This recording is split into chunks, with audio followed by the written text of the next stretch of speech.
Welcome to Dicejunkies. This is Q, Mike? and we're on part two of our discussion. We're discussing Dragon Ball Z and particularly focusing on the Saiyan races.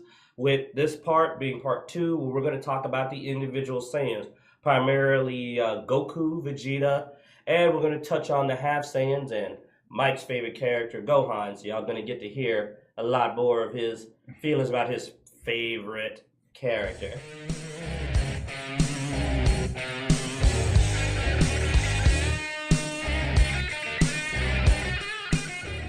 In our first part, we talked about the source of the Saiyan abilities and how they work. There was a reason for us going into that because it's really needed before you talk about individual Saiyans. I'm going to start us off with Goku, just the basis of things we covered with Goku is a Saiyan who lost his memories when he came to Earth. He started off much weaker than an average Saiyan, but managed to gauge strength at an incredible rate and quickly become what many people believe is the most powerful Saiyan in the entire saga. In reality, I don't quite agree with that, but first we're going to look at Goku and why he's so strong. Goku was raised as an Earthling. As we stated before, with emotions being a key to getting that power boost, especially that initial power boost. A loss of your memories of being a Saiyan and being raised as a human would make you more emotional. Not so much that you can't still see that he has some of that Saiyan almost reserve that just seems to be innate, but definitely enough to allow him to tap into his emotions easier than another Saiyan, especially since he's already a common Saiyan, which means he lacks the elite focus and discipline of an elite Saiyan. Right. Rolling into Vegeta. Oh, Vegeta. Prince of the Saiyans, well, as we discussed in the first one, being of the royal bloodline, he's probably closer to the progenitor's bloodline. He is all about control. He is everything that Goku is not. Because Goku was raised on Earth with no memories, he has no problem tapping into emotions. He has no problem being really excited about things and kind of letting go.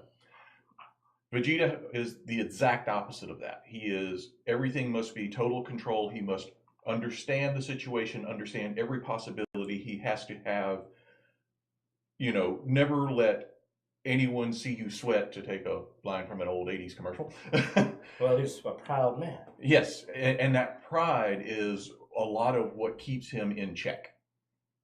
I know you have a much greater fondness for Vegeta than for some of the others.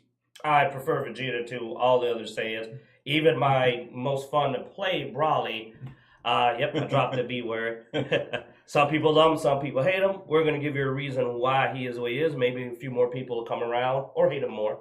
But Vegeta's pride is significant to him. You could even see his disdain for Nappa. Yes. When Nappa showed immaturity or wildness, which still comparatively to most of the characters in Z, as a Saiyan, he wasn't really even that out of control. But to Vegeta, there's just this, we are supposed to be a dignified, controlled race. And this is actually why I think Vegeta gets the short straw a lot of the time, is because Vegeta comes to Earth and he runs into Goku and he sees Goku building this power so quickly, but doing it in a way that is the polar opposite of everything he understands to be the truth.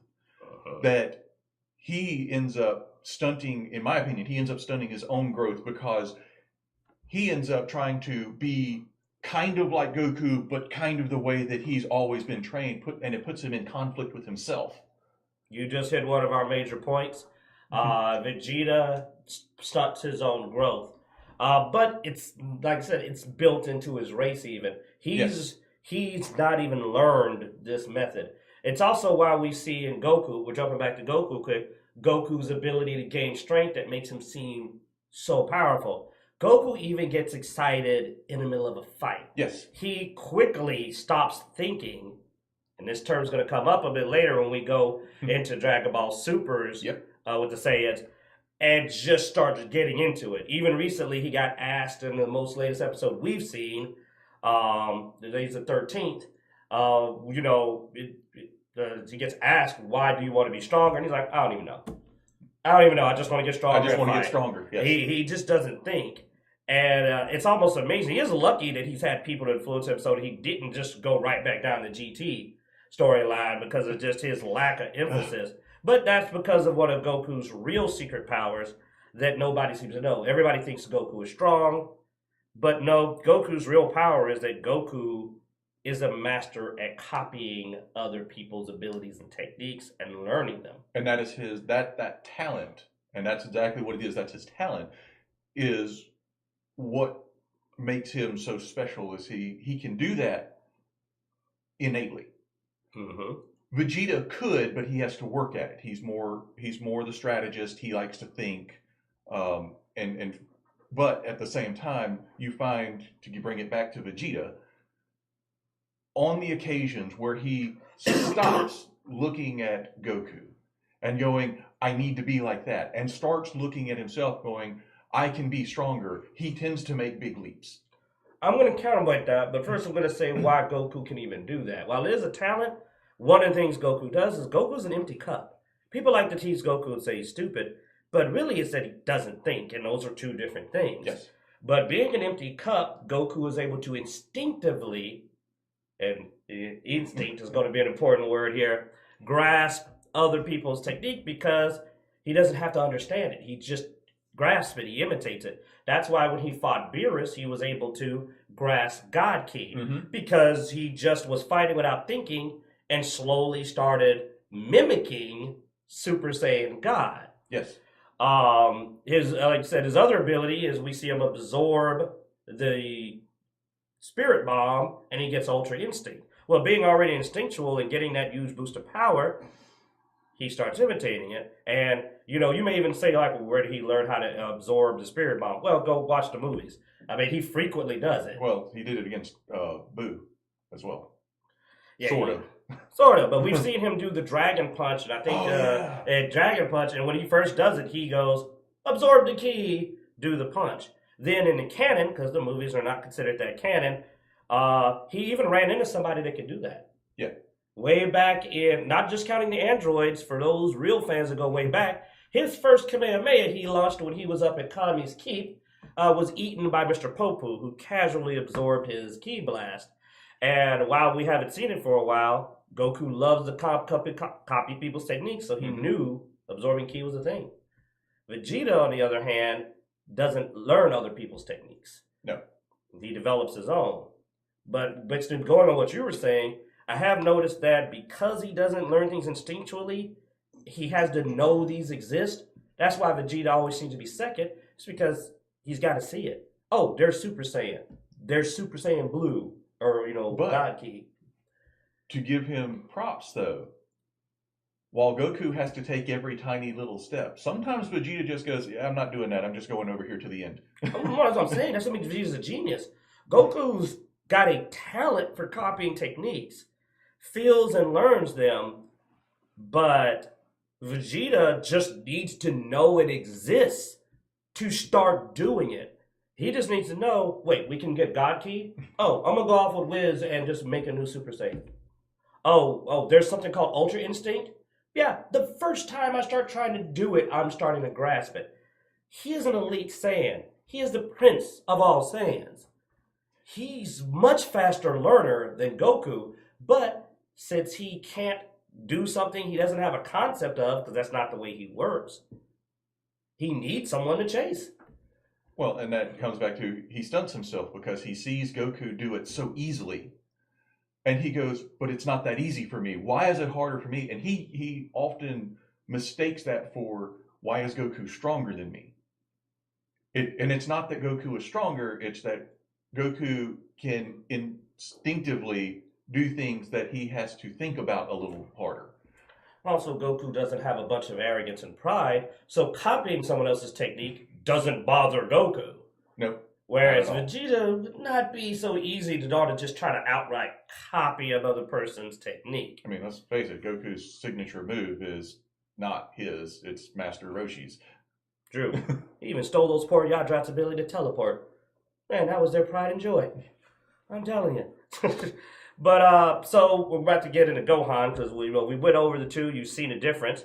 Before we say who the strongest Saiyan is, But speaking on a recent episode, you even saw Vegeta though make the statement of, "I'm following my own path now." Yes. There's a secret to that. That when we come back to the most powerful, we can come to the most powerful Saiyan is, I'm going to show you how he was able to do everything he did.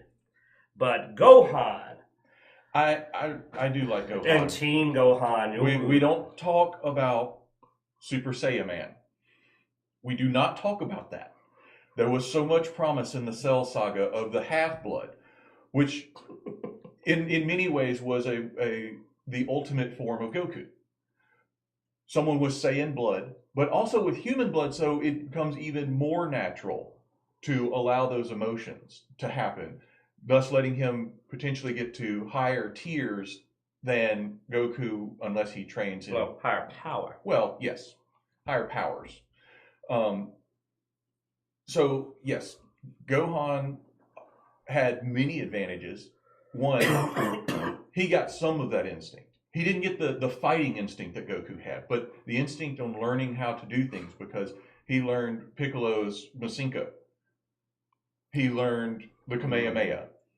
You know, he has been trained by several different types of people, and he has improved his abilities, and eventually got to, after we skip the thing we don't speak of, eventually got to talk to the Kais who unlocked... Remember that, and most people don't remember this because he never really shows it, but they unlock all of his potential. He has access to all of his power if he just takes the time to learn it. And that's the big key to Gohan and Half Saiyans. Because when he got his power ultimate unlocked, one of the first things you noticed is that he actually does not go Super Saiyan. Exactly. And here's where it goes. Half Saiyans have huge advantages and a wonderful head start, but they also have a limit, a wall they're going to always bump into. They do have a lower ceiling. They have half of the Saiyan blood, which means they have half of the bestial line's abilities. While this boosts their innate ki powers massively, and their human side allows them to be emotional much easier, it also means it's actually more difficult for a Half Saiyan to turn Super Saiyan. Think about the base power level that many of the other characters are when they can go and that's Super why, Saiyan. And that's one of the reasons why Gohan is one of my favorites, is because even with those limitations to do that, he was the first to reach Super Saiyan 2. Uh-huh. So he had some advantages there, and I think that was really good that they gave someone that wasn't Goku a chance to reach a new power level first, even though it was his son. And one of the things that I find interesting, if you want to contrast it to Goku and Vegeta, here in Super, Gohan has decided he's not going Super Saiyan anymore again, and he's going to find his power a different way. And going back to our first video about cultivating, if you notice, he spends a lot of time sitting down meditating. He also has an amazing amount of control in battle. I was about to go there, but before I do that, I want to do one more piece on Half Saiyan. But also, the way I see it with Saiyans, it works pretty simple. Let's say it takes a power level of 20 for a Half Saiyan to go Super Saiyan, but it only takes a 15 for a Saiyan. Well, the reasons Half Saiyans are able to get there easier is because they gain power more quickly. Right. But they really do have a harder time hitting these walls, which is why you don't see a Super Saiyan 3 from a Half Saiyan, except when literally two Saiyans fuse, which pretty much says that you kind of have 100% Saiyan blood at one point because you're fused. Other than that, you don't see really powerful people, because technically Gohan should have turned blue or went Super Saiyan 3 when he got his potential unlocked, except that Gohan does not have the mental state for Super Saiyan 3. But the thing is, being a young genius, he figured that out. Gohan has followed the path of an immortal, a human. Yes. He has abandoned the Saiyan because he has realized that he will never be able to be that wild and uncontrolled, even like he did in Super Saiyan 2. But he's also realized, I think, that if he follows this more human path and does this cultivation, he can be stronger than he could be if he went Super Saiyan 2 again. A common theme for those of you who came back from the first episode is that the human path of cultivation has no limit.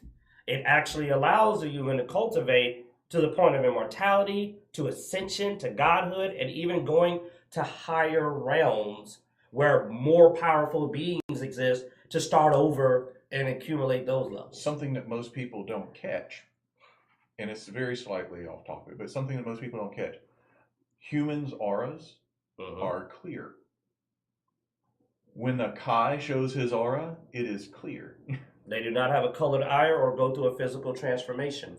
And that is what we believe Gohan is doing. He has realized that he can only go so far as a Saiyan and is trying to cultivate along a different path. And we've seen, I always have trouble with his name. Is it Jiren? That's the primary, and I don't even call him an antagonist. He's a pretty decent guy, actually. Jiren's even proof that you can get that power, because if you've noticed, Jiren is constantly calm and meditating. And yet he is more powerful than a god of destruction. So clearly, literally clearly, that's the key R, for the most part, it is possible through that path to gain a power that rivals the gods and challenges any Super Saiyan mode we've yet seen. And Gohan is pursuing that path. So who's the strongest Saiyan? If you want to know that one, you're going to have to tune in to the next section where we'll tell you about the Saiyan strengths and who the most powerful Saiyan truly is. This is Q. And Mike.